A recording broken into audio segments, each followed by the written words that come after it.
खुलुमबाय दिनै 29 मे 2024 बुधबार क'क्राझार जिल्लानि सिङाव थानाय गसाइगाव ओनसोलनि सिमुलटापु रेल गेटखौ क्रस खालामबाय थानाय समाव सासे हौवासा गथ'आ रेलगारिजों सौजादों आरो हौवासा गथ'नि गोथै सह'आ थुख्रानै जादों। थैनाय गथ'नि मुङा जाबाय राशिदुल इस्लाम। रङियानिफ्राय सासे साख्रिनि मुङाव रां जाग्रा दायनिगिरिखौ पुलिसआ एरेस्ट खालामदों। हमजानाय दायनिगिरिया साख्रि होगोन बुंनानै साफायाव 50,000 राङै गोबां मानसिफोरनिफ्राय जाबोगासिनो दंमोन आरो बियो वाटार रिसर्स डिपार्टमेन्टआव साख्रिखौ होगोन बुंनानै थगायबोदोंमोन आरो रांखौ जाख्ल'बोगासिनो दंमोन। हमजानाय दायनिगिरिनि मुङा जाबाय रबिन बैश्य। मरिगाव जिल्लानि सिङाव थानाय दिगालबरियाव गोबां बारहुंखा आरो अखा हाबाय थानाय समाव सासे हौवासा गथ'आ अट' रिक्साजों थांबाय थानाय समाव अट' रिक्सानि सायाव हरखाब फांसे दंफाङा गोलैसिननायाव हौवासा गथ'आ थैदों आरो अट' रिक्सायाव थानाय गुबुन 4 सुबुङा जोखोम जादों। बे समाव जोखोम जानायफोरखौ फाहामसालियाव फाहामथायगासिनो दङ। थैनाय गथ'नि मुङा जाबाय कौशिक बरदलै, 17 बोसोर बैसोनि।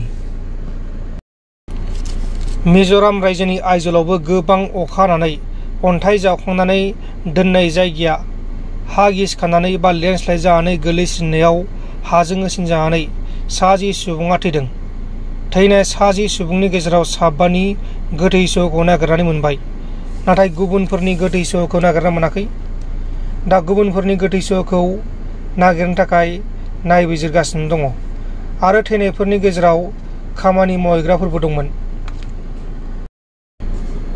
रङियायाव सासे सिखावखौ पुलिसआ एरेस्ट खालामनानै लकआपआव लांनायनि उनाव बे सुबुङा पुलिस बाजारनिफ्राय सिरि सिरि खारखोमा लांनानै पुलिसनिफ्राय रैखा मोननो थाखाय बरलिया दैमायाव बारजुमदों आरो बेखौ नागिरनानै मोननाय जायाखै।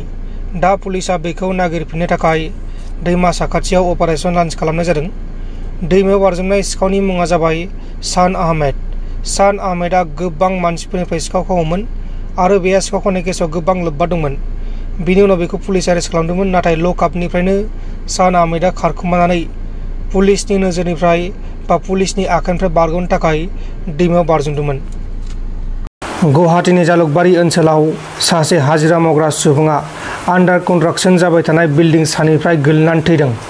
थैनाय लेबारनि मुङा जाबाय बिष्णु फाक्ति। बिष्णु फाक्तिआ झारखन्डनि थागिबि।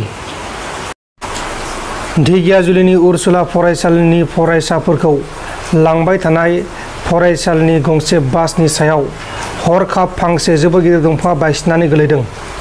आसामाव गोबां अखा बांखा आरो बारहुंखा फैनायजों बे जाथाया जादों आरो बे जाथायाव 7 फरायसाफोरा जोखोम जादों।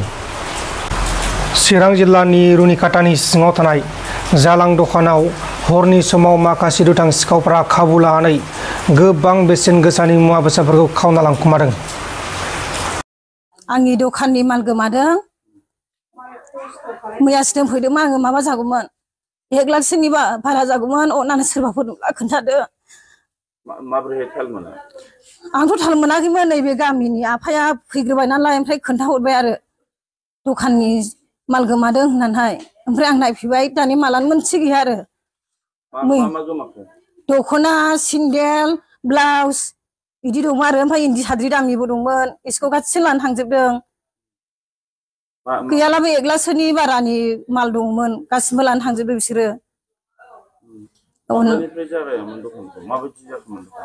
दखानालाय नाङोमोन आरो एसे नांबाय थायो, सानफ्रोमबो नाङो। मोनायाव आंनि दखानाव सिखाव हाबदों, साबि एरखावनानै आंना माल गोमादों। बिदिनो जाग्रा लोंग्रा, आंना गालामाल दखान, बिस्कुट इरि साथा बायदिसिना लांदों।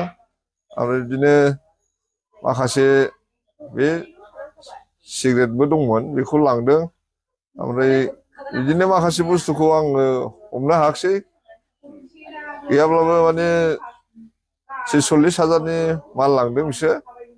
आङो बेजोंनो दखान होनानै सोलियो, खुनुरुखुम न'खरखौ फोथाङो। दा आङो बे बुस्थुखौ माने बिसोरखौ हमनो हायोबा मोजां मोनगोन। ओमफ्राय बिसोरखौ एसे हमनानै माने साजा होनांगौ। बेखौनो जों लुबैयो आं बेखिनिखौनो बुंबाय हरनि समाव बेसेबांसो समाव जादों आन्दाजाव हरनि समाव 12टा 1टा बेबायदि टाइमाव जादों जोंनि आन्दाजाव अखा बारनि खाबुखौ लादों जानांगौ अखा बार बारदोंमोन दा बे समावनो बिसोरो बे खामानिखौ मावदों जों आन्दाज मोनदों आरो बेखौ नोंथांमोन दिननि खौरांफोरा बेखिनिल'मोन बेखिनिसिम नायनायनि थाखाय नोंथांमोननिसिम रोजा रोजा साबायखर गोजोन्थों एसेनोसै जय बर' हारिनि